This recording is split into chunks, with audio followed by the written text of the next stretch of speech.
Hello and welcome to Stories, the True and the Fiction.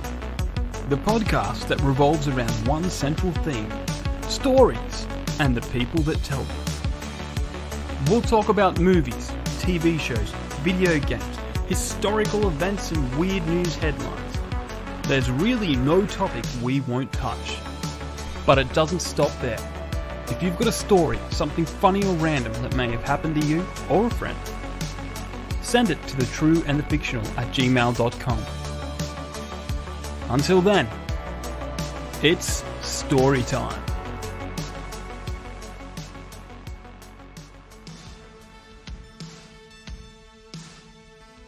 Epilogue. Peter Siegel, Swiftwind. My first test flight. Longnecks have it all wrong. The old feather didn't give us wings to dance. He gave us wings so we could soar. The longnecks have a lot of things wrong. They don't push their children out of the nest. No wonder why they can't fly. My father always said, you can't fly unless you can fall. As I feel the soft bark under my claws. Best to dig in now. I dig in deep, burn away that excess energy. They say the air wings are born in the sky. And even though I thought my flying days were over, here I stand, stretching out my wings for pre-flight check. The green ones check my wings for damage, for ticks. I know they won't find any. My father always said, you won't attract any plain girls with dirty wings. And we all want that kind of girl. The kind of girl that you just lose in a crowd. The green one waves the leaves. 2 red leaves. 2 yellow leaves. And then the green. And just like that, I push off. As I fall, I tuck my wings in. The feeling. Wind rushing around my beak. Getting back that feeling, that sensation. This is what I live for. This is my purpose. And I expand my wings. And I reach towards the sky as the All-Father intended. That's why the All-Father loves us air wings the most. With a familiar swooshing sound, I'm free. I pump my wings. Not quickly like a newborn. I'm not trying to impress any plain girls today. But with practice, measured pumps. As I rise higher and higher, I can feel the wind getting warm. I can feel it start to reach into my back, my aching feet. I can feel the air scratching at my eyes. And just like that, my tail feathers start to shake, warning me that I'm at my limits. But this is a test flight. And a test flight's all about pushing your limits. Welcome, everyone, to Stories, True and the Fictional. I am, of course, your long-returning host, Chris Park. How are you all doing today? I am, of course, joined by 2 individuals. Let's get to one of them first. I am, of course, it is on this podcast, Stories, True and the Fictional. We don't like to break news stories all that often, but thanks to the amazing sponsorship by Rebecca Cassells of the Rising Dawn series available on Amazon, we were able to bribe some reporters with both cash and erotic books. And sometimes, honestly, most of the times they wanted the books more than the cash, but that's bribes these days. I am, of course, joined by Ryan Haig, and he will soon, in the next few months, be announced as the head of the Spanish Football Association. And I've been told,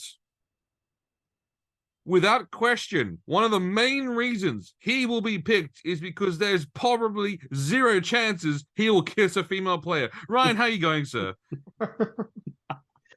Or should I say, buenos dias? Buenos dias. Welcome to Nacho everyone. Muy bien, muy bien. Paulo. Yeah. I'm doing good.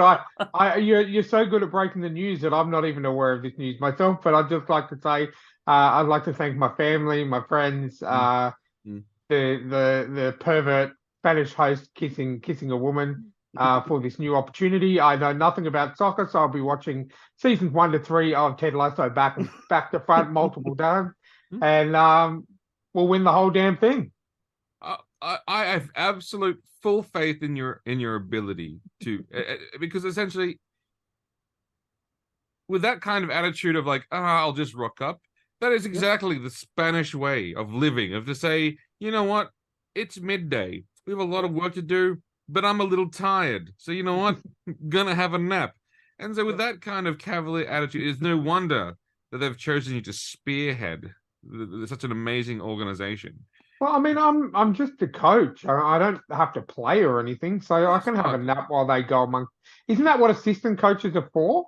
Exactly. I mean, and also as head of the FA, you just hire a coach you like and then just sit back and watch it all happen. And, well, and look, having said that, I have been told that one of the conditions of your hire is obviously if you're presenting trophies with the women, it's fine. What's with the Silence of the Lambs get up for when the men take the stand for the podium awards? I mean, do they not trust you?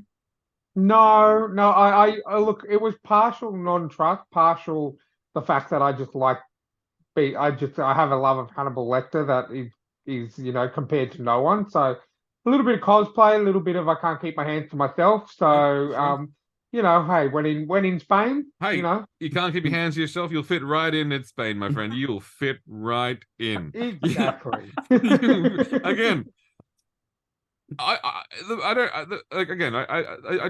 you're the right man because again, if you have a team with Anita Bonmati and Selma Celeste, like the two, if you have a team full of players like that, and then you go with the butch lesbian to try to have again, you have some judgment issues. That's exactly right, isn't it? I mean, I think it was a mistake on all parts, but look, to each their own. Everyone has a type, and he clearly. He likes them tall and tattered. Well, hey, I think he's just secretly closeted, to be honest with you. You heard that here first. Okay, well, there you go. Well, you know what? We look forward to hearing about the many scandals that you'll get involved in with the men's side of the ball, and I look forward to basically, seeing you upon the stage with your press conference being completely unapologetic, which is exactly and as you should be. Well, look, I'll tell you what I'll do for our avid listeners. I'll give you an insight on my coaching style. It's literally playing FIFA 24/7. I believe if you can win the World Cup on a video game, you can win the World Cup, in real life. So, well, it's actually not FIFA anymore.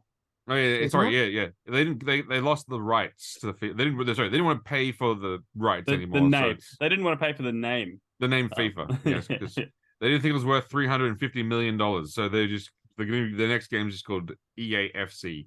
Speaking of not wanting to pay too much, we're of course joined by legendary author and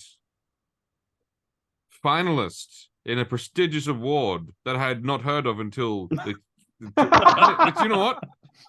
I'm not familiar with everything that happens in the book world. So obviously this is a big deal inside the book world. But we've of course joined by author J.A. Bryan of Emu Wars. The true and finally uncovered story of how Australia's greatest defeat really helped shape the nation. They say that it was Gallipoli that where Australia really got shaped as a nation. It's like, some would argue, sure. I would argue that this war taught us who we really are. When times get tough against all enemies, we like to lie down and show our bellies.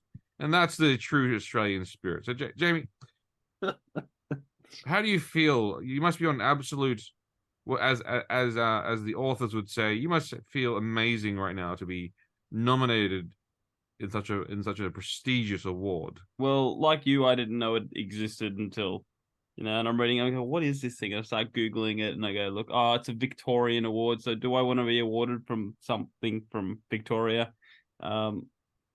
Apparently so, because the prize is 25 grand. So well, there you go.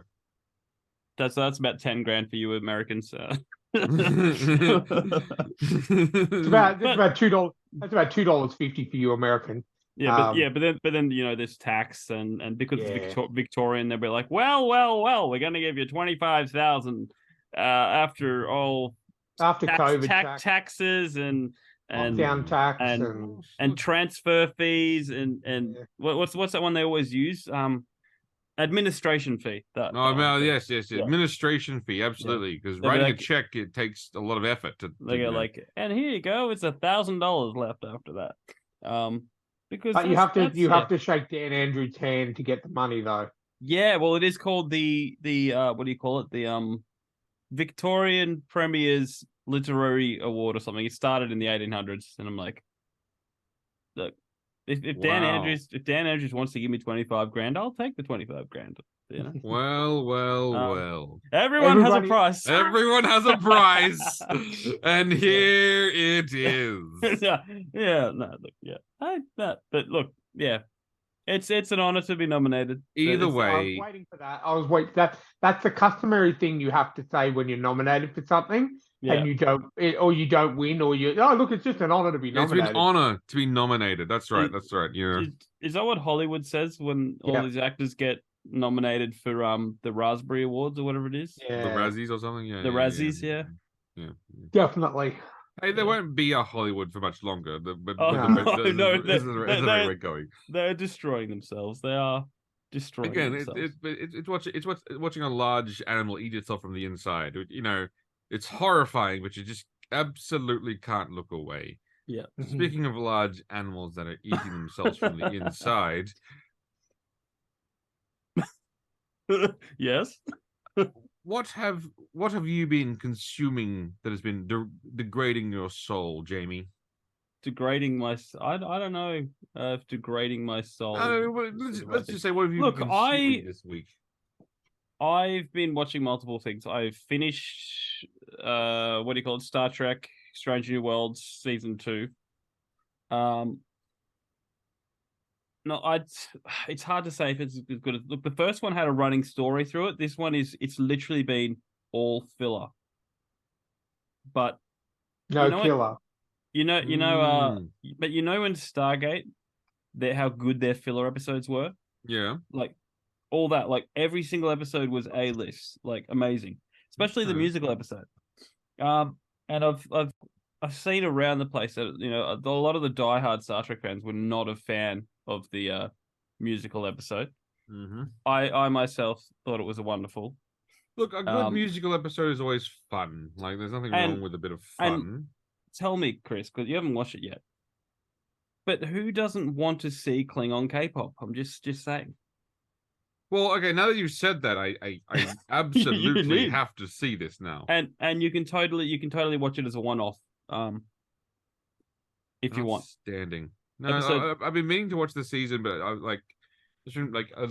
I've decided I hate watching week to week. So I generally want to wait. Yeah. I generally will wait till everything ends now, then I can then go back and enjoy it as God intended, all at once. Yeah, well, it's all out now, so you can watch it all. But they do bring in another key character, which is cool. But that's right at the end. Like at the end of the first season, they're like, "Hey, it's this guy." They're like, "It's Kirk." Absolutely. Well, they were like, yeah, they're like that. But they also did a crossover episode with the animated series. Lower Decks? Yep. Now, was it okay? Did they go animated or did they actually go like Both.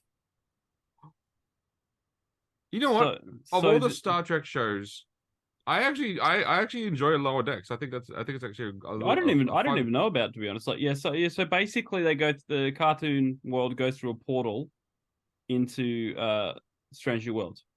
Oh, that's cool. So the characters, or some of the characters from that cartoon become real. Yeah, so basically the ones that look like their characters from the show, like the ones that are like the ones that look like the character from the show became okay. Yeah. And look, they did a lot of fun stuff like that. And look, I enjoyed it. And there was a really cool episode where Spock becomes completely human. Oh, and he has to perform this. They made prosthetic ears for him, and he's trying to be not human, and he's having trying to do a Klingon thing. Yeah, no, not a Klingon. Vulcan thing. Sorry, Vulcan thing. Yeah. Yes, Vulcan. Sorry, my mind keeps going to K-pop, Klingon K-pop. A Vulcan ceremony, and and he's not like Vulcan. It's so funny. But look, yeah, no, solid season. So apart from that, I started watching what do you call it? Falling Skies again. Oh, that's a Revisiting. good show. I'm like, it is a beautiful show. That is a fine instrument. What an amazing, you lucky duck. Yeah. To go back to Falling Skies. Well, look, it was a solid show, except for when I think it didn't get terrible, but it just kind of went like it went weird towards it the went end a weird. little They bit. changed showrunners Yeah, and then to the like Battlestar Galactica, and they're like, yes, now let's learn about why the aliens are here. Yeah. What are they Oh all my about? God, yeah. And I was just like, yeah, it got a little bit weird, but I maintain. Look, I watched it all the way through, and look, I think it was a pretty cool concept behind why the aliens came to begin with. But you know, no, speaking of Battlestar, that show was the most frustrating. Okay. Like inconsistent. I mean, I don't want to rant on a soapbox, but I think that's also why you bring me on so I can rant on a soapbox. Please. The first season of Battlestar Galactica, the first few good seasons, was heart-pounding Top Gun air-to-air action that we all wanted to see. Mm-hmm. There was one episode that they did amazingly where the Cylons knew exactly where they were, like every single time they jumped. So basically, the fighter pilots were literally, they would jump to a new location, they would run down to their craft, fly out to protect the colony, get absolutely get beat down, jump back in, jump out again, and they're doing it. They had to jump every single few minutes to the point where like the pilots were basically like running on absolute fumes. It was an amazing episode. And then there was another one. It was called this. I can't remember what it was called. It was called Scar or something. Where basically there was a Cylon ship had basically, and it was all about like a cat and mouse hunt between asteroids. And what they realized was that, when a human pilot dies, that's it. It's over. Yeah. When a Cylon pilot dies, it's a learning experience for him, and so that's why their pilots are just so infinitely better. And then obviously as the humans, because obviously like Earth was completely bombed, what's on the colony ship is all that left. They're starting to really run it. They start to really struggle to find pilots because once they lose these pilots, they're so precious. That's the end of it. And then, I don't know if it was a budget thing or something happened. They went, right, all this amazing ship-to-ship action, all these amazing fight scenes. What is the human mind really? It's like going, oh my God, like they're going, no, you were going so well. It was going so amazing. They brought in the Pegasus ship, and then Leah Dahmer became captain, and there was this amazing moment where he's standing on the bridge, getting absolutely fucking hammered by Cylon ships, and they go, "What do we do, Captain?" You see him reach out his hands, place him slowly upon the deck, and become the captain we all know he was absolutely fucking born to be, and leading the Pegasus war. It was incredible. And I love naval combat. I love that. I love, again, that's why I love a good starship with a good naval crew show, because again, it's awesome. This was the era of 20 episodes, 24 episode seasons. Yeah. 20, so they very well could have done an episode dedicated to let's get to behind the intricate, but not 3 seasons of it. That's just the thing. 3 seasons is a bit much for the 3. And who can't forget the amazing soundtrack of the ship battles, where it was the drum, basically all there was this acoustic drum, rhythmic drumming. It was amazing because you could feel the stress of the battle. And I was like, oh, this is amazing. And then, oh well, you know what? Let's talk about psychology. Let's talk about what it really means to be human. And then, apparently, you know what? I stopped after it became they did the thing they did the thing I hate about all Hollywood shows. Prison Arcs. No, they go, we've given the good guys something amazing, but we need to reset them to make them shit again so we can make some stories, because I can't think beyond my little tiny square. And so they were going okay, they surrender to the Cylons.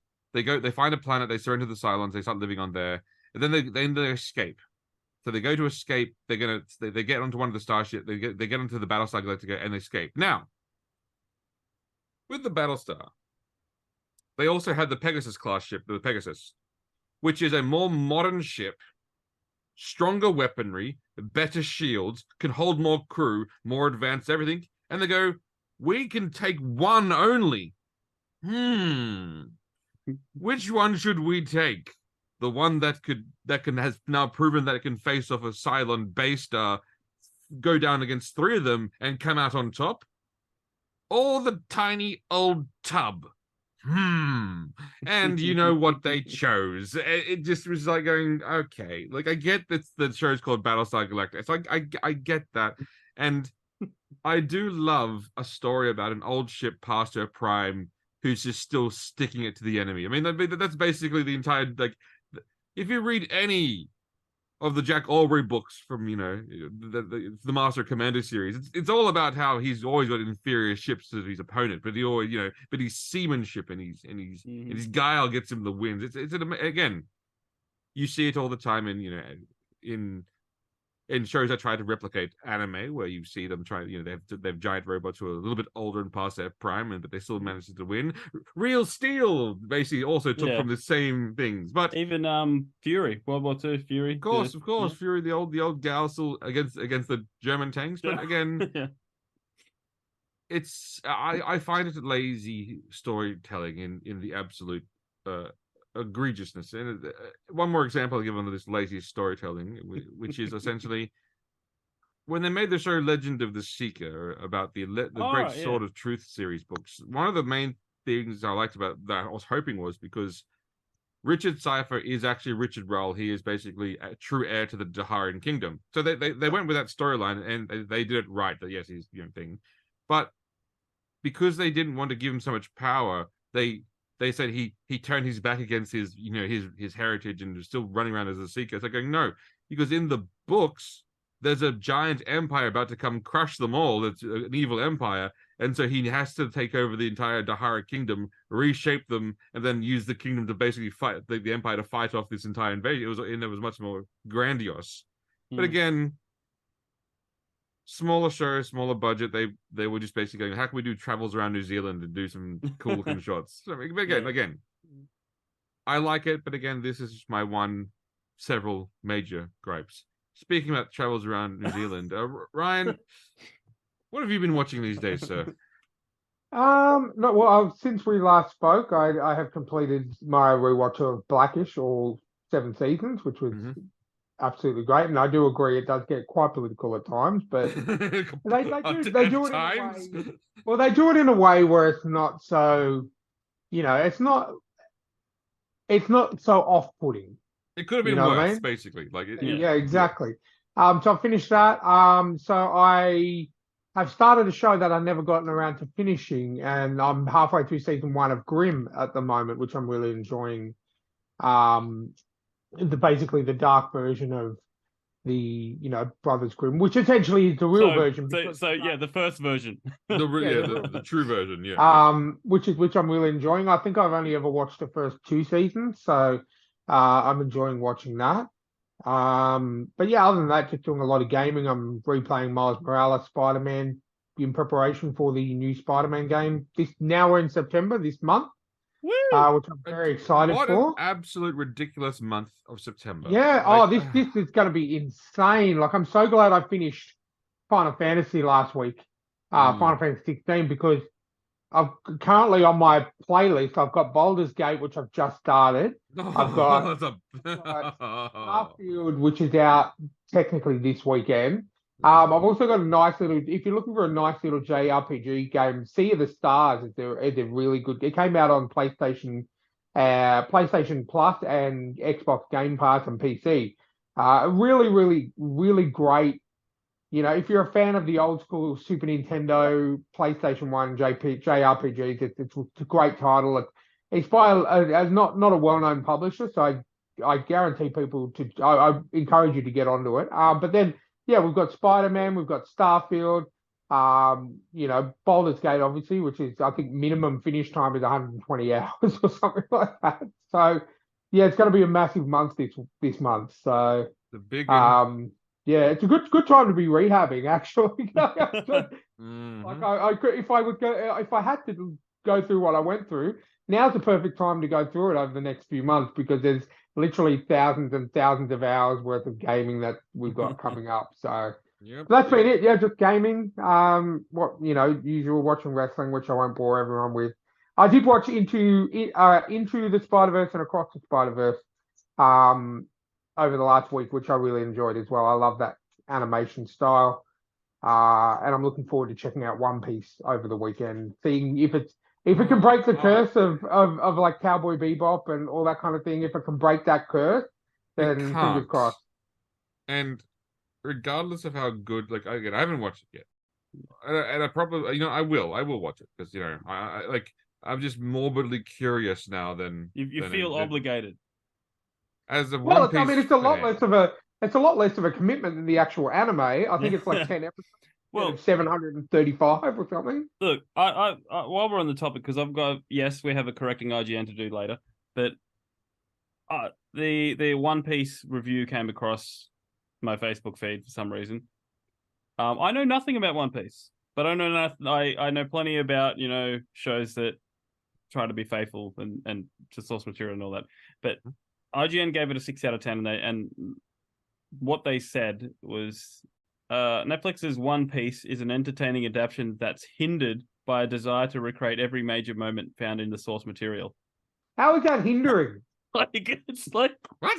It's like so the show is trying to cater to the fans. To fans, to create moments that people go, oh yes, that's that bottle. Like Chris, although that people said they hated Amazing Spider-Man 2, that scene with Gwen, Yeah.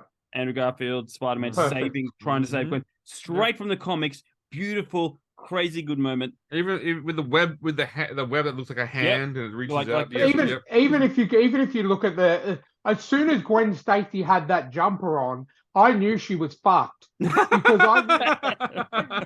even Emma Stone went on record to say that they literally, when they were going through wardrobe, they had a blown up page of what she was wearing when Gwen Stacy died in that comic, and they wanted to match every little tiny detail exactly. And as I said, me and a lot of others, we saw that jumper, and I'm like, okay, this is really happening. Yeah. Yep, she's dead. But that's they're the kind of moments that you want to create for the fans to go nuts over, and then IGN's like, no, you can't do that. You can't give the people what they want. But we know IGN don't cater to the fans anyway, so to them. But what I'm saying, I saw a quote today about One Piece, and it really sort of hit home because of how much we have been let down. It's like One Piece is the last chance that anime fans will give for a real world adaptation. It's either going to be amazing and start a revolution, or it's going to be horrible and with that fizzles out the live action anime scene. No, but here's the thing. Here's the thing that's just, I guess, like that sort of annoys me. I'm gonna say it annoys me a little bit. We've seen an anime adaptation done well. It's called Battle Angel Alita, and it is by far again, I know there's some people going, it's not 100%. It's going, well, sure, because again, like 20-something episodes into like a 2-hour movie didn't work, but it is as close as you're damn well probably gonna get. It's amazing. It was awesome, but because it came around at the same time as Captain Marvel, and people like this movie better because they said that they think that she's a better female character, the media dogpiled on it saying she's terrible, she's a horrible character. It's like going, oh, anyway. But we've seen that's probably the best you can get from an anime adaptation. There are certain things that don't work in One Piece that will not work well. And that's a bit sad because it's awesome. But in the show, Luffy is as dumb as sin. Like, again, beyond dumb. Like there's stupid people, and then there's Luffy. But that's also that is also what makes him. That also is what makes him like hilarious because he's oblivious to everything.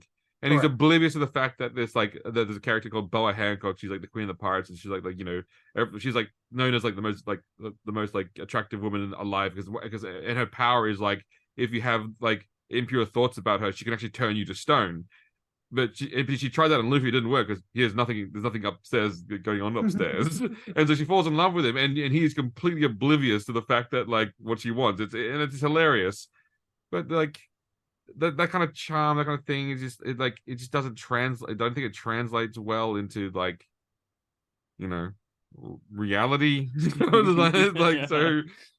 Well, maybe what we can do, the three of us, and is maybe we can. I think this would be a really good test because Jamie knowing nothing about One Piece, me knowing a little bit about One Piece, and Chris knowing everything about One Piece. I'm a fan of the show. Yeah, let us watch it. We'll watch it. Why don't we all watch at least the first 3 episodes? Yeah. Yep. And then talk about it next time we're online. Absolutely. The only thing about One Piece that I know is that Chris refuses to watch at least 25 episodes of it. Yeah. Yes. That's what's called 25 episodes is what we call a filler episode. Yeah. No, it's a prison arc. And you know what? I stand by my fucking decision not to watch the Impelled Down 25 episode arc because it's just Luffy in prison. And you're not missing much. 25 episodes of an anime like 25 episodes of 1084. Yeah, I'm fine. I can miss 24 episodes. And going back to your point about Alita Battle Angel, I can attest. I was late to the party on this. I remember watching it at Chris's house, and he's like, "You need to watch it." And I was like, I've heard of it, but I've never watched it. And I can agree that it is an absolute masterpiece. And I feel like shouting out to people who have got an issue with it. Do you remember Dragon Ball Evolution? That was a piece of shit. Do you remember Avatar: The Last Airbender by M. Night Shyamalan Bing Bang? Do you want an example of a bad movie? Like Dragon Ball says it all because that was just like you literally. I went and saw that at the movies because I was such a massive Dragon Ball Z fan. And that just ripped my heart out in public. Oh no, dude, that was honestly, I thought I could die. I honestly thought I was gonna die. Like, I love Goku and again, no, you know what? I can't talk about this without getting punchy. But on Battle Angel, apparently, the producer has confirmed that he's in active development with Rodriguez, Rosa Salazar, who's the actor who plays Alita, to return and for a sequel. And James Cameron has also said that he's also working on more than one sequel at the moment, which means whilst everyone knows he's working on, everyone knows he's on Avatar, but what else is he attached to? Again, this is before the writers' strike and the actors' strike, so I don't know what's gonna fucking. I don't think it's gonna happen. But if there is a movie that deserves a sequel, definitely, it is because there's one line in it that honestly, I laugh so hard as both a sports fan and an anime fan and a cyberpunk fan and a fan of everything, where she's doing the motorball trial. And then they hide all the guys to basically take her out, and and then you hear the commentator at the top going, "Gee, I wonder if what did he say? He was like, it'd be great if some motorball would break out during this fight." And it was a classic commentator line of going, "Hey, it'd be good to see some actual motorball," because they're all just like fighting on the track. I was like, oh man. What a classic! It was a classic line, and they just that movie there's just so much joy in that movie because it was a character done right. It wasn't a Captain Marvel where she's like, I'm perfect all the time and I'm completely invincible. It's like, well, yeah, if you're perfect all the time and completely invincible, you have no character arc. So then how do you grow as a character? Yeah, exactly. Yes, Alita knows Panzer-kun, and so she was better than others, but then she got her absolute butt kicked. And got torn apart, and then obviously she got placed inside of her like the actual form that she's meant to be in, and then obviously she got better. But that she had to, had to be earned. It wasn't like it had to sort of bring her up to that moment because the doctor was like, no, I'm not going to put you in the body that's like basically just a war weapon. Like that's just no. Like let's pretend, let's forget our lives before this moment. Let's and what a great and Christoph Waltz, amazing actor. We all know him as a Jew hunting Nazi, and he played an amazing role in that one. But him as a father figure towards a leader in this one is incredible, and it's just an amazing. So again, thank you for listening to the Battle Legion podcast. Well, Spark. while we're on the topic of things that come out of Japan, so something came up, and it's about 13 years old, but it's Japan related, and it's still pretty funny. I don't know how far you'd go to screw over the government, Chris, but you might like this story. Pretty far. Okay, so Tokyo's oldest man had been dead for 30 years. So basically, this is what the article says. He was thought to be the oldest man in Tokyo, but when officials went to congratulate Shogun Kato on his 111th birthday, they uncovered mummified skeletal remains lying in his bed. So what happened is the family didn't report that he died and had been collecting his pension for 30 years. Outstanding. And they when people came, they'd be like, shoot, like no, he's sleeping, go away, that sort of thing. So they basically mummified their father. Wow. Kept him in his bed and kept collecting the pension payments. What an amazing you know what? What an amazing thing to do. You worked your entire life. You've paid your taxes. Who says the government shouldn't pay you well beyond your death? I'm just like, I don't know if I could have a dead body in my house for 30 years just to get some money, a little bit extra money. Yeah, but don't you think, Jamie, let me ask you something.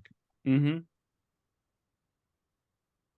Wouldn't you feel joy, though, if, let's say, for example, I died? And would I feel joy if you died? No. Let me play that scenario, And I said, Jamie, before I die, I've legally listed you as my partner and spouse, and I've signed up to a government, and I've also then set up a computer that will automatically file my New Start allowance forms, and it's all going to look completely legitimate. And every fortnight you can receive the 400 and how much is New Start now? 400 and 700. Are you okay? What? What? Yeah, it's job seeker, so it's I get 760. What the? And at the same time, you think that's good, but at the same time, the government, this is how fucked our government is. I hope they're listening. I don't qualify for a disability pension, even though I'm deaf and I now you're only deaf have and you lost. Okay, that's but I don't qualify.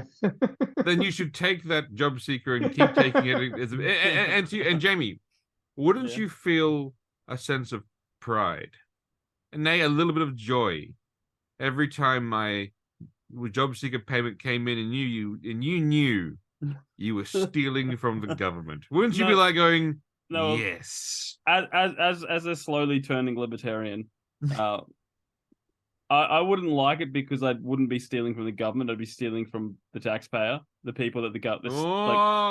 The government. Look, when COVID happened around and I lost work, I could have applied to get the money that they were handing out to everyone, But then I was just like, why?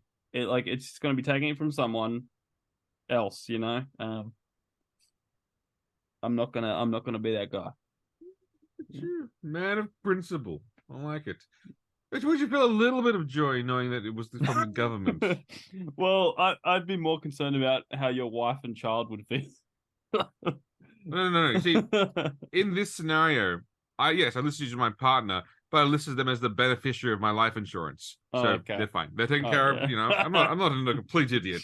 And I am the godfather of your son, so it's not like he wouldn't be. Of course, and not looked after.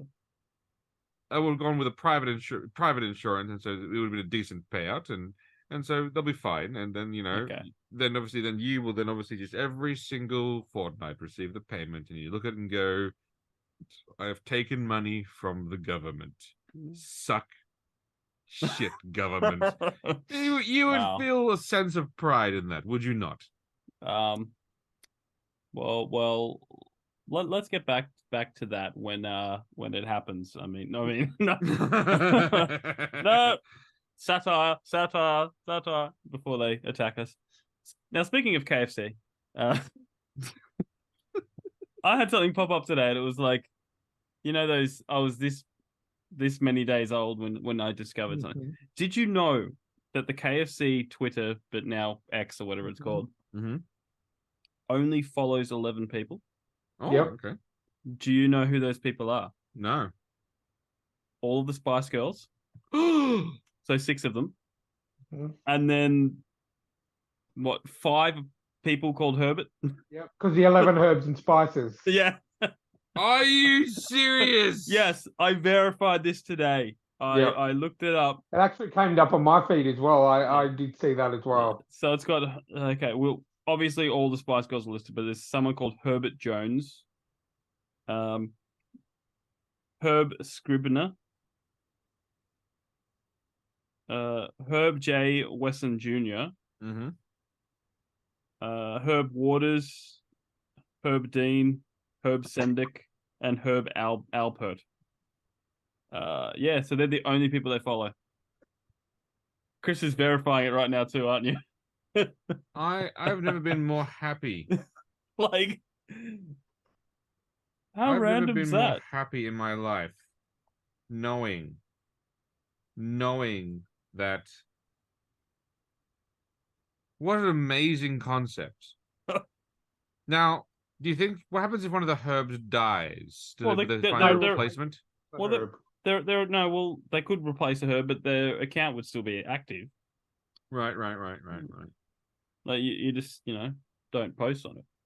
Okay. I mean, Yeah. like, yeah, because I know there's certain people like I can't remember which celebrity, but like some they'll still post things like from their account, but in memory of, and that sort of thing. Like, so if you're famous enough, you've got you're probably a publicist or. But I would imagine that those are just random herbs that they found. Like I really wish it was, but some of them seem pretty significant. that would be more interesting if they just found random guys named Herbert. And you're like, hey, KFC's. Hey, KFC's following me. No, let me look. Okay. That one's, so some of them seem random, but like then there's like Herb Waters, and he looks like a gridiron player, football player. Okay, so they found some people named Herb, but you know what? Yeah, there's probably not that many people called Herb. Yeah, I was gonna say that's not a very common name, so they probably had to like dig deep on that one. Well, I mean, Herb J. Wesson Jr., it says under his Twitter bio, first African American president of the Los Angeles City Council. Okay. He's also some significant herbs. Well, yeah. Yeah, but also some ones that, like Herbert Jones, and his handle is Hooping Life. He's obviously a basketball player, I'm gonna guess. Or a fan, like you don't know, like that's not an indication of Of but imagine being a herb and getting chosen by KFC. Do you think there's a ceremony? I would like to think so, with someone that looks hauntingly like Colonel Sanders.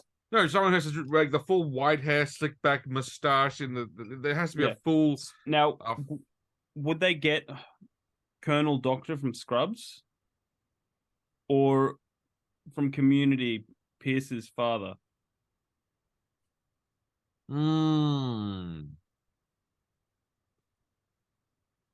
That's a tough one.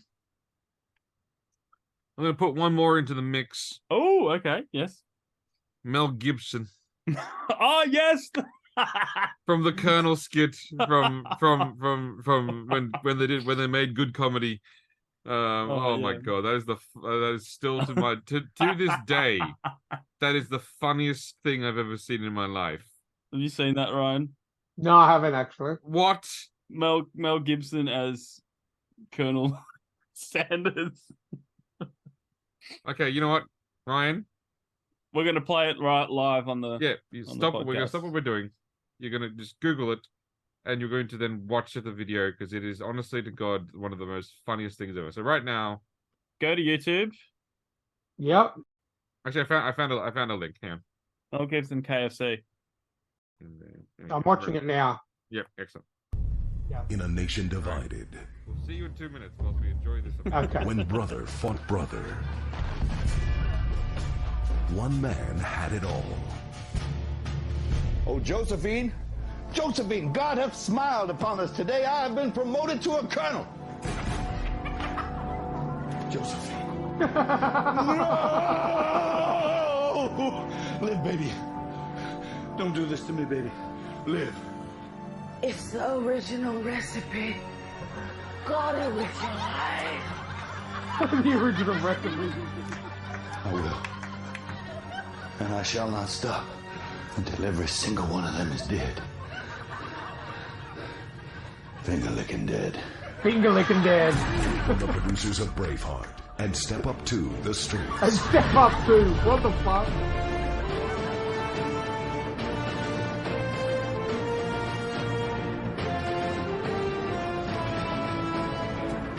Kentucky's gonna fry tonight. A story of war,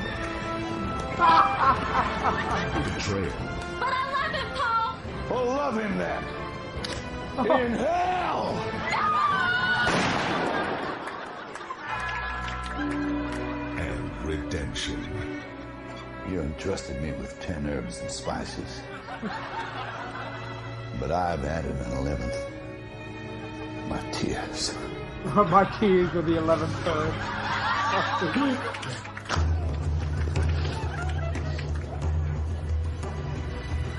Mel Gibson, Jimmy Kimmel, and introducing Captain Sully Sullenberger. I've got to tell all you damn geese!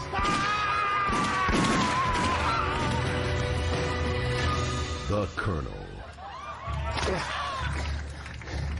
We're gonna need a bigger bucket. This film is not good. That is. Okay. That is That's the episode title. We're gonna need You need a bigger bucket. Finger licking dead. Yeah. All right, guys. The link for that will be in the show notes. I Definitely check it out. that's old, but god damn it, is it still just as funny as the day they read it. When comedy was Comedy was good. Yeah. Oh, and I miss good comedy. And on that, Channel 10 here in Australia have been failing miserably ever since they got bought by CNN. Yeah. Mm-hmm. But they PBS, mate. started bringing back some of the classic shows. They brought back Thank God You're Here. Mm-hmm. And it's considering today's standards, it's pretty good. Ross Noble was on the one I watched last night, and he was just amazing. Is it the same? Is it still Tom Gleisner hosting? And No. no. No, they do a different host every. No, well, they have okay. no.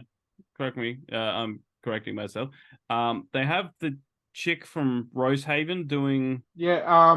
Oh, yeah, I know her. Cecilia. Cecilia Pakwa. Yeah. So she hosts it, but they have a guest judge every time. So Okay. this week's judge was the dude from the very Aussie dude from Mortal Kombat, the new Mortal Kombat. Oh, yeah. Oh shit. Someone Lucas. Yeah. I know who you're talking about. Yeah. Yeah. So there's a different judge. So we've had who's Russell Coit? Glenn Robbins. Yeah, so he did one. Okay. So we've had a good host every time, except for one who I just cannot stand. She's Judith Lucy. Yeah, Judith Lucy. Yeah. I cannot stand her. She's like, you know what? I'm going to make jokes about my vagina. All that, and you're just like, please shoot me, just shoot me. She's just not funny. Yeah, but look, they've had a lot of good people, and they've had a few risky jokes, which is great. You know, people pushing the boundaries. Well, if I they might have film, found it. because I mean, they can't really. I mean, they actually no, they It's could go improv. cut. They could go cut things though. Like that's the thing. So Yeah. if they're not cutting it, at least give Yeah. them. Look, Yeah. I'll at least give them credit. Well, they had this brilliant one. I think one of the first ones. They had this funny. He's pretty funny Australian comedian, and they gave him a puppet of himself. Like, so it's basically going to do ventriloquism. And they go, all right, we're going to interview you. And they go like, so your ventriloquist show is very different from the other ones. What makes it so different? He's like, it's more racist. and then they go, can you give me an example? Oh shit! Okay, which was obviously the script. And there's this long awkward pause. And he goes, well, the thing about the Polish is, and then the buzzer went. But you know, you see, look, like they're still pushing boundaries, and that's, it's almost, you know, they're bringing some of the good comedy back. And it's worth watching. I'm looking at it here. I think was Ross Noble like a space astronaut or something? Yes, he will. And from the get go, he was just, his improv is so quick. Oh, he used to be on the original series, and I used to love it. Yeah. Absolutely love it. Yeah. Ross Noble's fantastic. Yeah. You can't give him too much. No. He needs a bit of a leash when he's on Yes. improv. Yeah. But no, it was very funny. He was definitely the best one of the night. I'll have to check it out. I think it's on listeners, if you've got Paramount Plus, it's on Paramount Plus, or you can watch it on 10 Play or Channel 10. Yeah, the old stuff's on all over YouTube as well. Yeah. That's a little more risque, I think, but yeah. It's look, it's for the amount of rubbish we have on Australian television, it's probably the best thing on there. Okay. That and no, they got, what is it that they've got? Thank God You're Here. They've got Would I Lie to You? The Australian one's pretty good. I like Have You Been Paying Attention? I watched that on a Monday night, which is similar. Like it's like the old show The Panel that used to be on Channel 10. Like it's pretty good. Yeah. And the Australian Taskmaster's pretty good, but it's not as good as the British one. Definitely worth checking out. Chris, you should definitely watch the British Would I Lie to You, because David Mitchell is one of the team captains. Is that British one? Who hosts that? Rob Brydon. Rob Brydon, that's right. Yeah. No relation. Yeah, but yeah, it's Rob Brydon hosting, and you got two team captains. One's Lee Mack and one's David Mitchell. Okay. And Lee Mack's great as well. But yeah. Yeah, that sounds, yeah. In terms of improv shows, I mean, there's some good, there's some bad. Yeah. I still think one of the better ones out there, that was obviously the British series, Murder in Successville. I'm not sure if you've seen that one. I think they did a Netflix version with the American actors. Murderville with Will Arnett. Yeah. It's just funny because again they're not given any scripts at all, but it's still filmed like a big budget like a TV show, and then you just basically watch the actors. Sometimes the actors do very well, and sometimes they flounder, and that's even more funny to watch them. to watch them basically, where everyone knows what's going on around them, and they're just trying to basically keep up with the story. Yeah. My go-to improv, I've got to love, and it's still going on. The bit of Whose Line Is It Anyway? Oh, look that is the classic standard of improv. Wayne Brady, Ryan Stiles, like the original cast. Well, it still pops up sometimes on my Instagram, and I end up then falling into a rabbit hole where I go on YouTube and just about 75 episodes. It's just so good. Oh yeah, absolutely. Yeah. Chris, do you feel like you've calmed down a little bit from ranting, right? I think you know what? Do you want me to rant you back up again? Oh Lord, what are you doing, sir? Well, you know what time it is, right? You know what time it is? I do. It's time. No. This is the theme song. correcting IGN. Oh, big budget production. Yes, a random rock and roll track I found. Well, Chris, this might be personal, and I want you to, as we're going through this, collect in your mind what should be on this list that is not on this list, because Okay. it is the top 25 1990s films. Oh, hey now, you be careful. Oh, no. You be fucking Look, you just. I already have a long list of movies that should be on this list that are not on this list. So it's 1990s, is that Yeah, right? 90s. Top 25 films of the 90s. Okay, all right. You know what? Are you ready? Are you ready? Hey, wait. Breathe. Okay. What does Adam Please. Sandler? What does Louise Guzman say in Anger Management? Goose fraba. Yes, I was going to say that. Yes. Okay, look. I am calm, Jamie. Well, Please continue. Top Not for 25. long. No, starting at number 25, Ghost in the Shell. Yeah, I like it. Okay. Not top 25 though. All right. Okay. Good movie though. Good movie. Sure. Okay. Boys in the Hood. Yes. Yeah, that's honestly, if I'm being brutally honest, that's in my top 10 of all time. Okay. That was my coming of age. If I was a young black man when I grew up, but look at casting. You've got Cuba Gooding Jr. You've got Ice Cube. It's like, yes, I'm happy to say, I agree. IGN, this is very rare, but I agree with you. Yeah. Okay. Fargo. Okay. It's a good film. Another good film, but they're not. It's not bad films that they're listing so far. No, well, remember it's top 25. Titanic. I've never seen it, but Really? I refuse.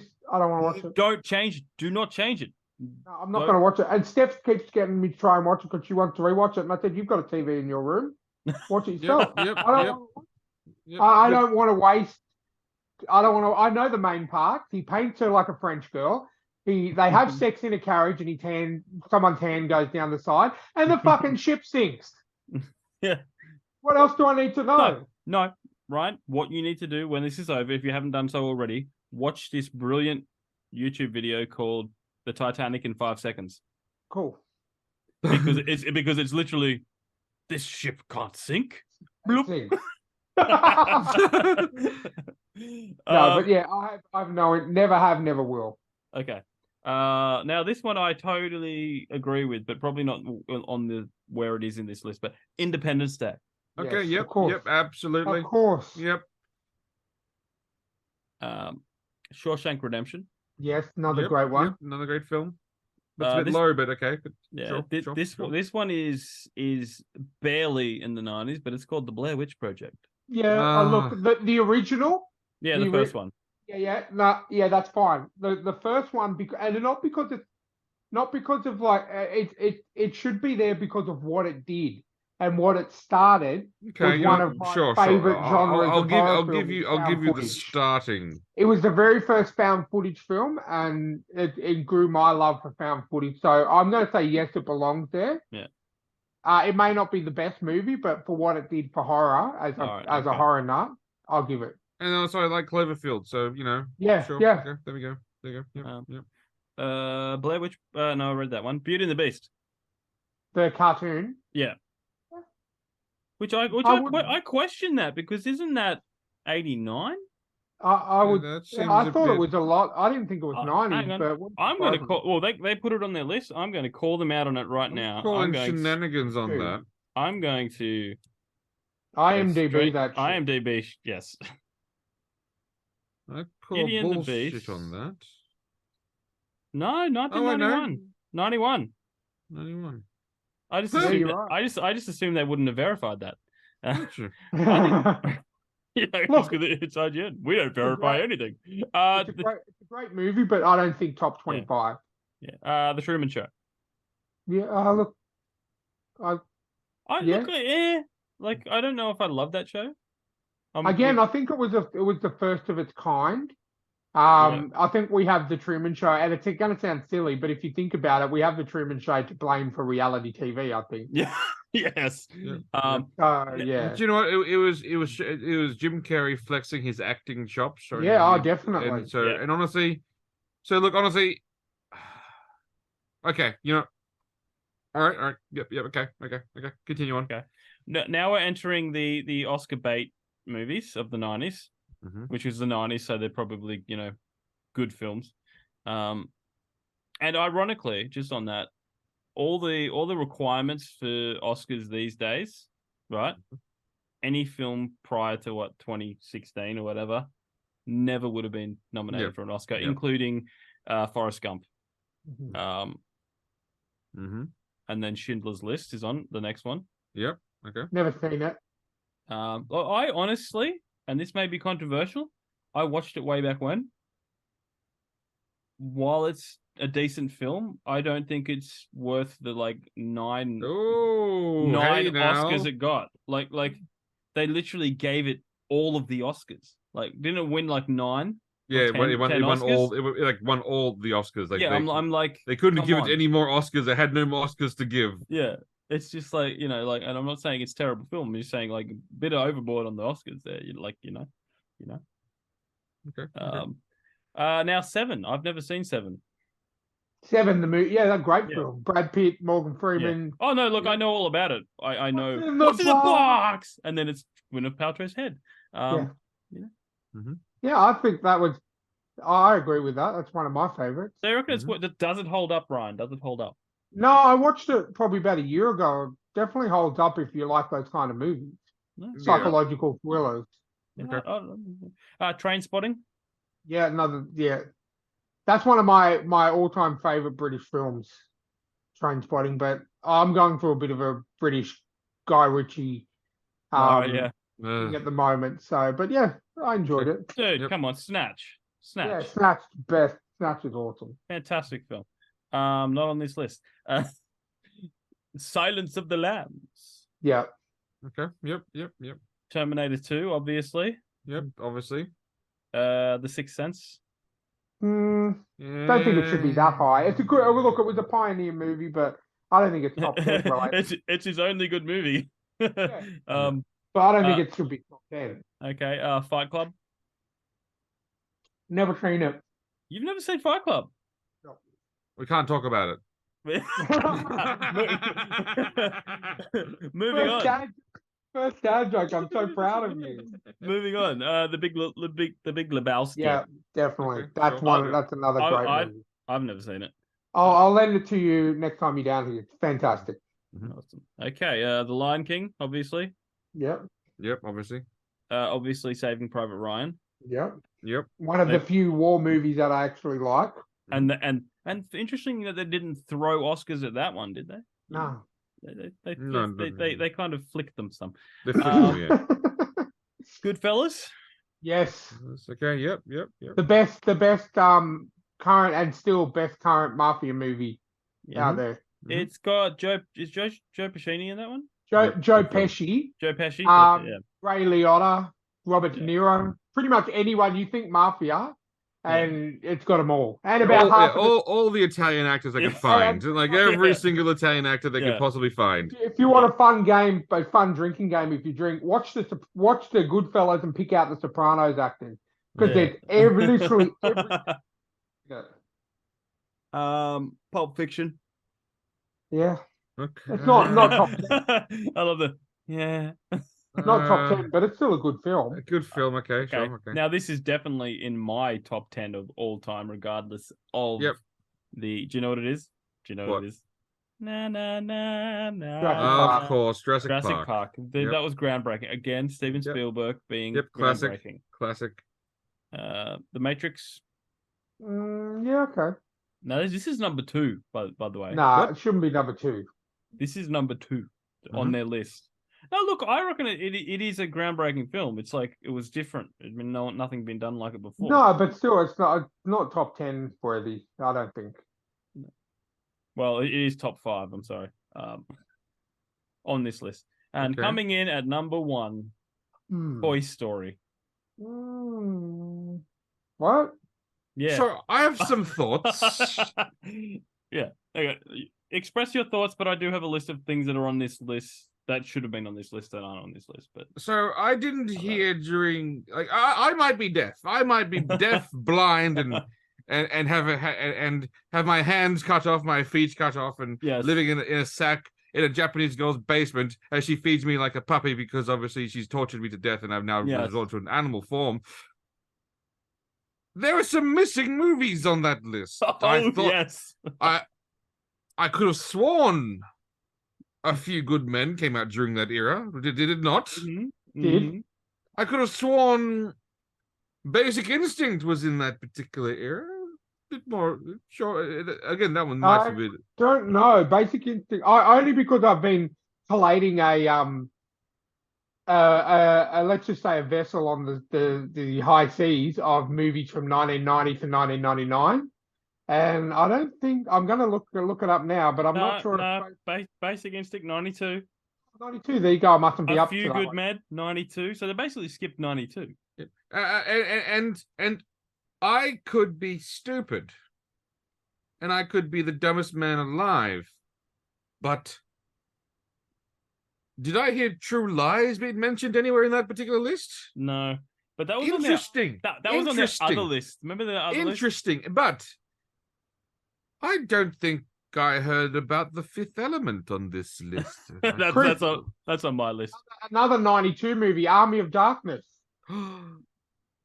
And That's a bit I of a don't pop think up. I heard anything about Starship Troopers. No, that's not there. And I you know wrote what? that down. In the era of romantic comedies, in the era, the generation of romantic comedies that were just being spat out like some sort of wild plague.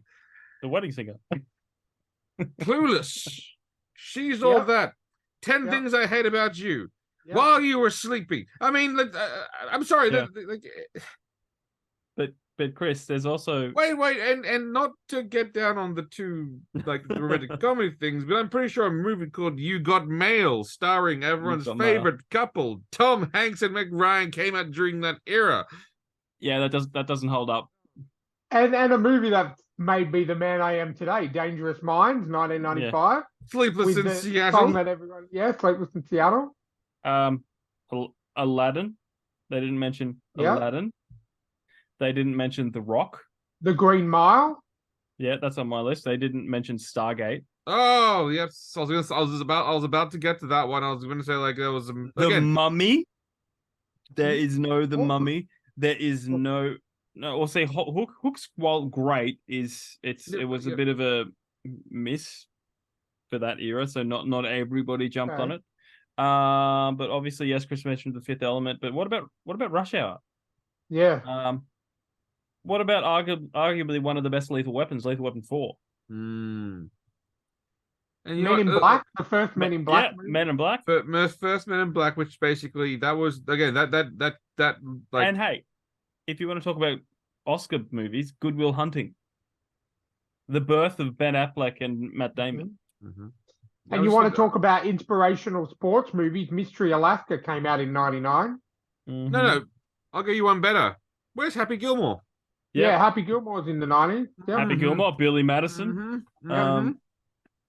What about the first Ninja Turtle movie? Come on, guys. Come on.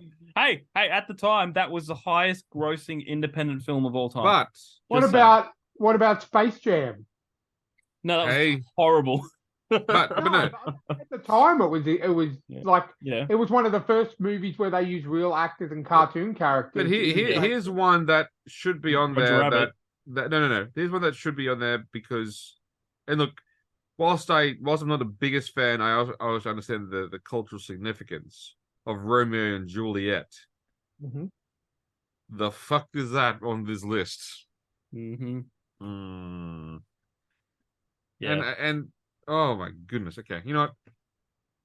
I understand that some of these movies could be subjective, but I have to believe that I did have no taste.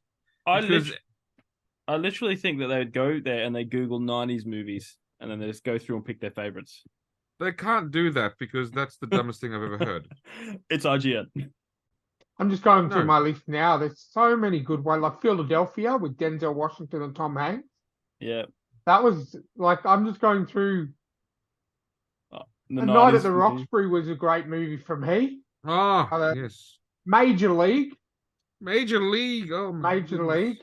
A League of Their Own. Again, like that was pretty big at the time. Yeah. I just don't understand how some of the Jerry Maguire. Yeah. You know, Sound how Like some of Kids. these movies didn't make it. But yeah, that's crazy. Interesting. Even the Wait. first X-Men. No, that was 2000. No, it wasn't. Yeah. I have a suspicion. I just typed into ChatGPT. What are the 10 best top movies of the 1990s? And here's the thing: what it gave me in no particular order: Oh. Pulp Fiction, Shawshank Redemption, Goodfellas, Silence of the Lambs, Fight Club, Schindler's List, Jurassic Park, Forrest Gump, Titanic. I wonder, did IGN just type into ChatGPT good movies from the 90s and just rearrange the order? Because I'm now suspicious of their taste.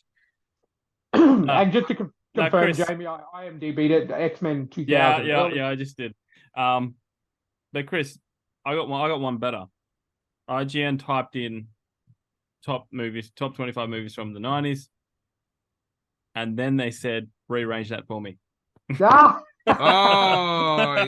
I'm suspicious of the again. I like it. I feel that their list is suspicious, and do you know what? I'm gonna say it. I think they use AI. I think they use ChatGPT. I think they use an AI system to do their job for them because clearly there's no rhyme or reason why certain films are not on there that should be on there, and there are films on there that shouldn't be there that high. So I'm sorry. Look, there are certain films that we're stating that should be on there that are favorite of ours, but there's certain films that should be on there because of what they've done for the film industry. Exactly. In the 90s. Again, that's exactly right. Thank you, young man. This is exactly the point we're making. Is yes, I'm not a fan of all those. Again, no, I'm not a fan of all those films, but yeah, there are some that just changed everything. Again, how do you have a list and not have Batman Returns on it? Mm-hmm. Yep. I'm just asking questions now, and The Mighty Ducks. And you know, Yeah, if they're that's talking, true. if they're talking about movies that change generations or inspirational movies, American Pie. Yep. Again, Cruel Intentions. So who doesn't like Cruel Intentions? Or if you want to be really pervy in your Wild Things. Oh, Wild Things. Oh man. Bacon. That was out in the 1990s. Oh, well, that's a great film. Yeah. You know, and there's as I said, I'm looking at my list here that I've got. There's Apollo 13.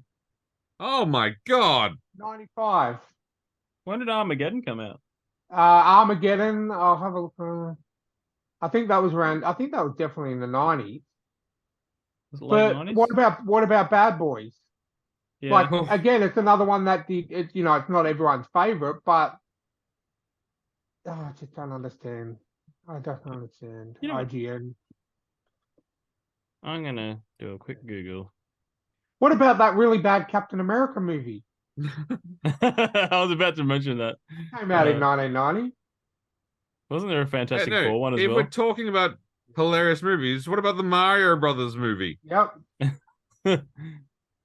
Yep. Not enough Latinas. We got we got two Mighty Ducks movies in the 90s. We got Champions, or whatever you want to call it, and then we got D2, both in the 90s, and they did not make the list. All right, I'm going to read out the top 10 highest grossing films of the 90s. Mm-hmm. So do you want me to go from 10 to 1 or 1 to 10? 10 to 1. 10 to 1. 10, Armageddon. Okay. 9, Men in Black. Mm-hmm. 8, The Lost World, Jurassic Park. Mm-hmm. Mm-hmm. 7, The Sixth Sense. Okay. Forrest Gump. Mhm. The Lion King, Mhm. Independence Day, Yep. Jurassic Park, Yep. The Phantom Menace, Yep. Yes. and Titanic. That's So a half bet. of them were released. That's a better list than. That makes Yeah. this makes okay. You know what? And look, it is such. I know that there were some people who will say like, "Oh, that's a cynical mind. That's why would you look at it like that?" But a successful movie is also one that makes money.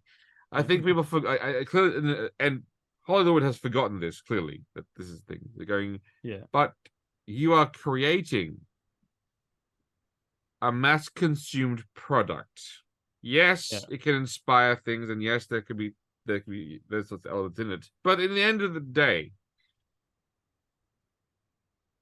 a successful film is one that it makes money, and so then the fact that none of those films, like the fact that that list is again. There's sure you could say that maybe there's some films that for the studio that make them to win the Oscars and the prestige awards, but they can only do that if they also churn out movies that make money. So Yeah. they can, again, this is what obviously Hollywood's forgotten that if you want to do your big passion projects, sure, make sure you also got some hits in on your calendar as well to pad the profit. Don't be like Disney and make all passion projects and then fail. Don't be like that. Yeah. And just to rub it into IGN even more, what did that leave off? Robin Hood, Prince of Thieves. Oh, And another great Robin Hood Men in Tights. oh my God, the best one. Look, I'm just going off the top 50 highest grossing films of the 90s, and but you know what? True Lies is on there. They left out a cult classic. They left out Galaxy Quest. Yep. That's not on this list, but yeah. The Mask, Speed, Notting Hill, there's something about Mary. That movie was not my kind of movie. That was a game changer. That changed that. Yeah, that pushed the boundaries. The Bodyguard, Dances with Wolves, Mission Impossible. I mean, we've got another 7 movies, so like Home Alone. That was a game changer. Yeah, but there's a lot of stuff on here that they're like, okay, no, we don't want to, think logically. No, logic is you can't have logic. I mean, logic is clearly logic is dumb and logic is bad, and that's clearly not. Again, I look. I maintain that this writer was meant to do it. Probably was playing Baldur's Gate or like some other game, and then his editor came and said, "Hey, do you have that list ready yet?" He panicked. He typed into ChatGPT and then just threw it up there again. Yeah. I'm not saying you've done something wrong. I'm just saying be honest about that. Be honest about your stupidity. It's fine. Yeah, every single article that IGN writes should end with according to ChatGPT. Oh, that would be accurate. Yeah. Oh, that would be accurate. And Well, hey, they didn't like. There was another. They didn't have as good as it gets as well. That's another great film of the '90s. There you go. And I didn't even mention Dragonheart. Sean Connery. Yeah. It was really funny. What? Have you seen the movie As Good as It Gets? It's about a man. A long time ago. Yeah, he's a man who has OCD, and he's a famous author and writer, and he writes like romance novels, and like this woman goes up to him in like hysterics and goes, "Oh, I love your work. It's so amazing. How do you write women so well? How do you know all about us?" And he turns to her and goes like, "What?" Like he goes, "I think of a man, and then I take away reason and accountability." What a line. Oh, and because if he's his issues, he doesn't see anything wrong with saying that to her. It just crushes her dream, crushes his book. Oh, they're going, oh shit! Yeah. But that's just so. Oh man, it's just like But again, you've made it. I can. Why do you do this to me, Jamie? Why do you continually? Well, look. If you have other things to talk about, I'll stop provide. Like, No. look, they give us this stuff. They hand feed us this stuff. I know. Again, they are. I think they do it again. Yeah. Media is dead. Online media is dead. Mm-hmm. I think they write these things just to annoy people now. I think this is. Yeah. I think this is just To get the clicks. To get the clicks. Yeah. And look, to be honest, look, next time we meet, I'll probably be absolutely ripping into and destroying the new Turtles movie. I cannot wait. On the high seas tomorrow, so I'm looking forward to that. I absolutely cannot wait. I'm having to go to a cinema to watch it on Sunday. I cannot wait for you to watch this film. And I can't, again, I don't wish you bad, but I do in some regards. Because you'll know what it's like, Jamie. You'll understand the pain. You'll know what it's like to watch a fandom shatter into warring factions and tribes. You'll know that there'll be some people who will blindly support this endeavor because they're stupid. And you'll know that there's some people who came in who weren't real fans initially, but they're now claiming that they are the foremost expert on this property. And you'll know, and you'll just watch, and you'll just see the thing you love burn to the ground as you just watch it all go to chaos and hell. And then eventually maybe there'll be some articles posted a few years ago going, hey, let's go back to what worked, maybe? And then you'll just watch as they don't do that and they continue down this dark path, and then you'll become jaded and cynical. And then you'll still talk to your friends about your love for this property. And your friend, right, quiet. And your friends would go like, oh, I'm over it. Then you go, hey, guys, and your friends who you enjoy playing D&D, and you say, hey, let's do a campaign about this because it's a great idea. And then your friends will be like going, I've got fatigue on this franchise. I've got fatigue. and then your friends will beat your enthusiasm downwards, until, yes, you don't feel so enthusiastic anymore. And then one day, one of your friends who is so enthusiastic about the beating will say, hey, there's an amazing game that came out with an incredible story. Why? I can't understand why you haven't played this yet. And you say, really? After the years and years of beating, you don't understand why I'm not jumping for joy at this property. And then I explain what I loved about the original property, and you go, oh my God, that's everything that's in it. Why don't you want to see it? It's like, again, Jamie, I wish for you to know this pain. And I look forward to hearing all about it for the next several years, as people say that this is the true Turtles now, isn't it? This is what it's really all about. I cannot wait. Well, see, the problem about that is, like, I just have to pick up the last Ronin comic and go, yes, this is what everyone wants, and there's a reason that it is super successful, and they ran out of printing in issue 1. There's a reason that why the Stranger Things TMNT crossover, the second issue is already so completely sold out, and I had to get an imported copy from the UK, because there's places people can go to where they still create quality content, and if we just support that quality content and stories, they will understand. You're getting and you see, I was the same. I was the same as well. Except here's the thing. You said you won't support anything Star Wars until they start making things that you want, and that yet they make something that you want and you won't touch it. No, I was very clear on the conditions. Kathleen Kennedy gets fired. We need to see a complete change in leadership because, again, but I can already start to see the anger seep forward with going, people buy these things. They want these things. They can do. Oh, Jamie. Yeah, but here's the thing. These projects that people want are still continuing, so they can ignore the crap. Oh, Jamie. What? Well, Chris, I look forward to let me just check, 1.5 minutes being able to check out this new Ninja Turtles movie because it dropped early.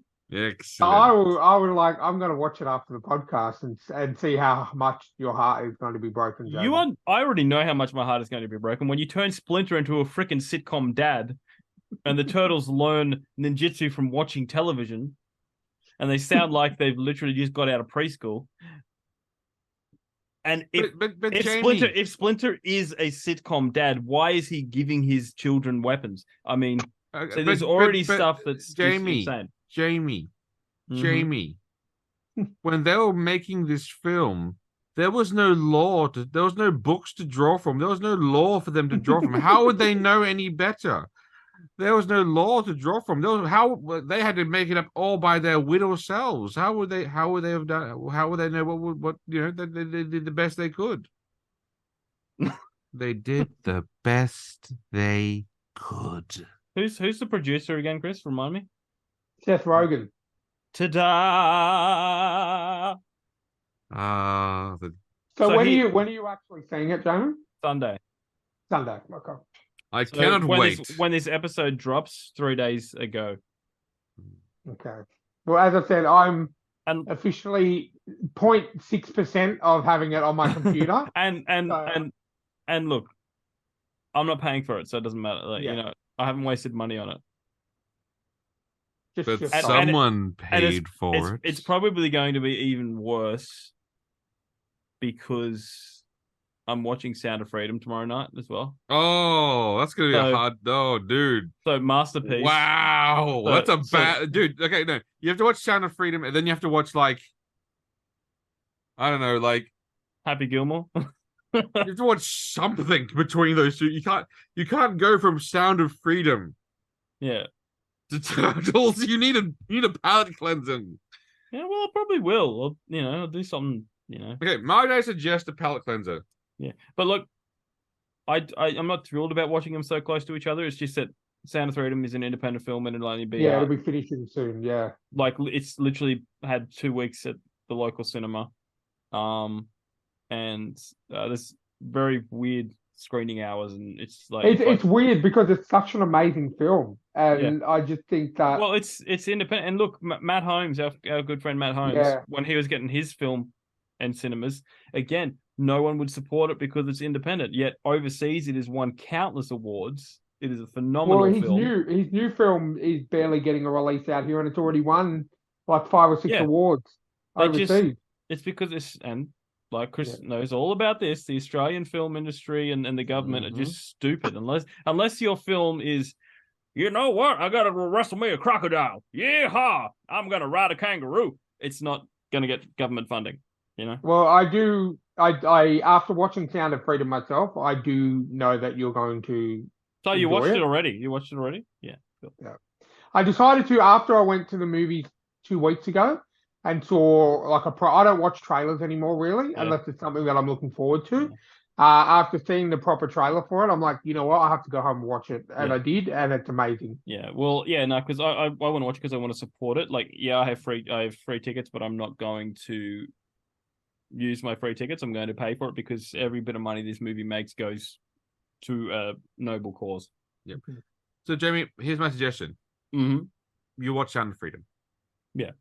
And then, before Turtles the Palate Cleanse, you watch The Lion King 2 Simba's Pride. That will give you the perfect palate cleansing film. So then are you not sure? Is watching that film not going to make Turtles look good then? By comparison, it might help it a little bit. I don't want that to happen.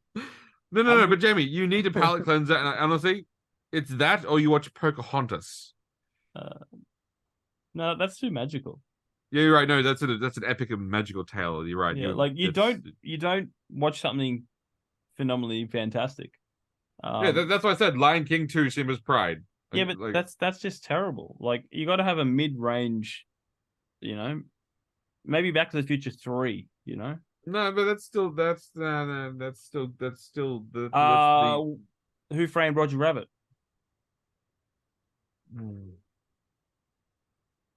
The Green Mile. No. What do you think? What do you think, Ryan? What's a good palate cleansing film for Jamie? Either Iron Man 3 or Captain Marvel. Don't make me watch that. Oh, those are good. That's a good palate cleanser. Don't make me watch that. No, you know what? Ant-Man Quantum Mania. Oh my Oh god. no, don't want don't.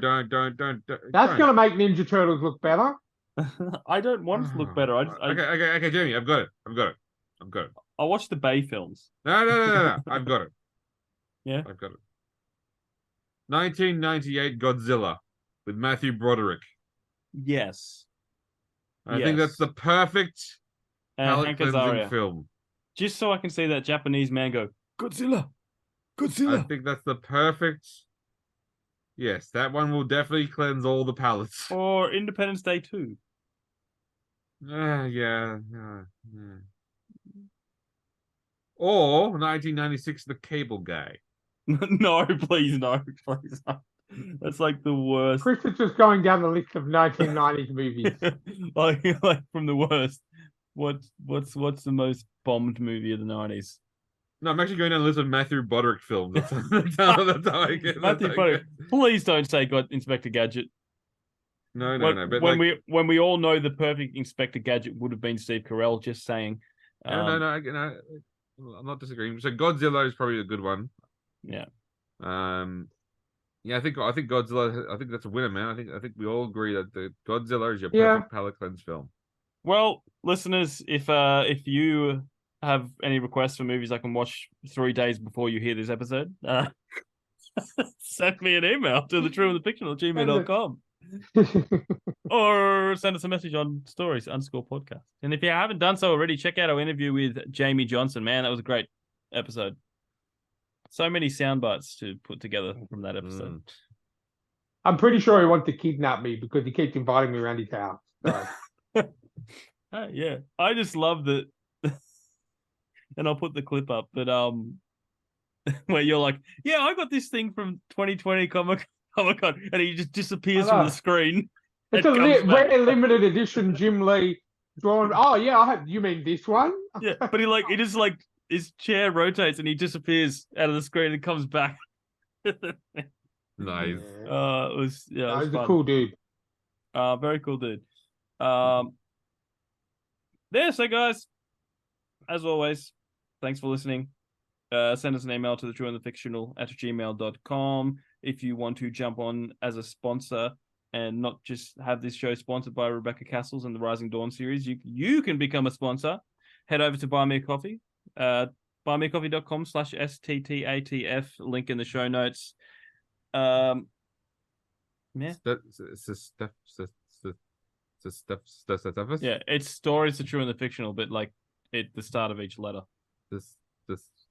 And if you two are on the high seas and want to watching Jamie's heart shatter, you can check out Teenage Mutant Mayhem, which is now officially has a digital release.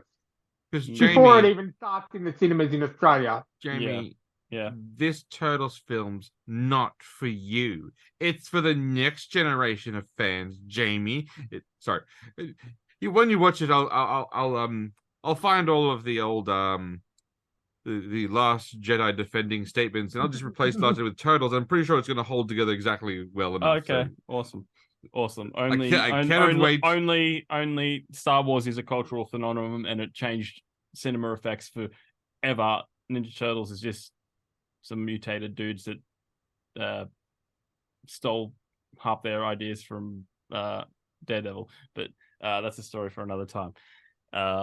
Thank you for listening. For my final thought, I just want to say, guys and girls out there, remember, if you can't remember their name in the morning, take them to Starbucks. That's an amazing thought. I thought you were going to end with that's an amazing thought. I thought you were going to end with something like, if you're handing trophies to your employees, try not to kiss them. That would have been better. I said try. I mean, I'm not mandating it. I'm just saying. Awesome. See you next time.